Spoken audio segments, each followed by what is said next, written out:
పేరు పేరున నమస్కారాలు తెలియజేస్తా ఉన్నాను.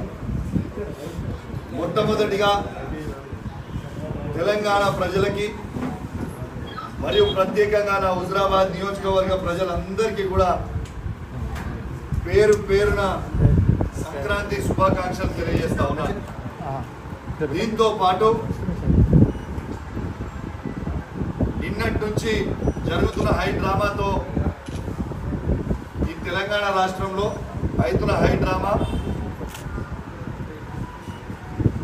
డ్రామాకి డ్రామా జరుగుతున్నప్పుడు నాకు మద్దతు తెలిపిన గౌరవనీయులు పెద్దలు మా పార్టీ అధ్యక్షుడు కేసీఆర్ గారికి, వర్కింగ్ ప్రెసిడెంట్ కేటీఆర్ గారికి, హరీష్ రావు గారికి, కవిత గారికి మరియు బీఆర్ఎస్ పార్టీ ఎమ్మెల్యేలకి, బీఆర్ఎస్ పార్టీ ఎమ్మెల్సీలకి, బీఆర్ఎస్ పార్టీ ఎంపీలకి మరియు ముఖ్యంగా 60 లక్షల బీఆర్ఎస్ పార్టీ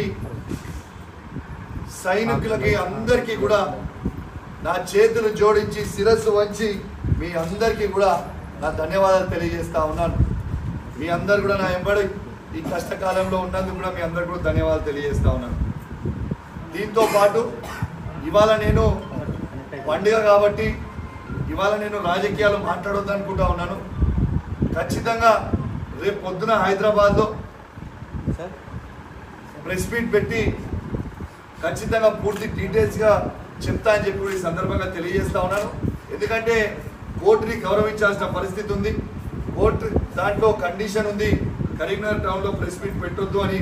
కాబట్టి మీ అందరు కూడా అర్థం చేసుకుంటారని కోరుకుంటూ నా చేతులు జోడించి మీ అందరికీ కూడా మరియు ప్రత్యేకంగా నిద్ర లేకుండా ఎలక్ట్రానిక్ మీడియా, ప్రింట్ మీడియా మిత్రులందరూ కూడా పాపం నిద్ర లేకుండా రాత్రంతా కూడా కవర్ చేయడానికి మీ అందరు కూడా ఉన్నందుకు మీ అందరికీ కూడా పేరు పేరున నా ధన్యవాదాలు తెలియజేస్తా ఉన్నాను. మరి నా చేతులు జోడించి మరి ధన్యవాదాలు తెలియజేస్తా ఉన్నాను. మీరు సహకరించినందుకు మరొకసారి ధన్యవాదాలు. మరియు ప్రత్యేకంగా ఎలక్ట్రానిక్ మీడియా, ప్రింట్ మీడియా మిత్రులందరికీ కూడా పేరు పేరున సంక్రాంతి శుభాకాంక్షలు తెలియజేస్తూ సెలవు తీసుకుంటా ఉన్నాను. జై తెలంగాణ, జై కేసీఆర్. Thank you.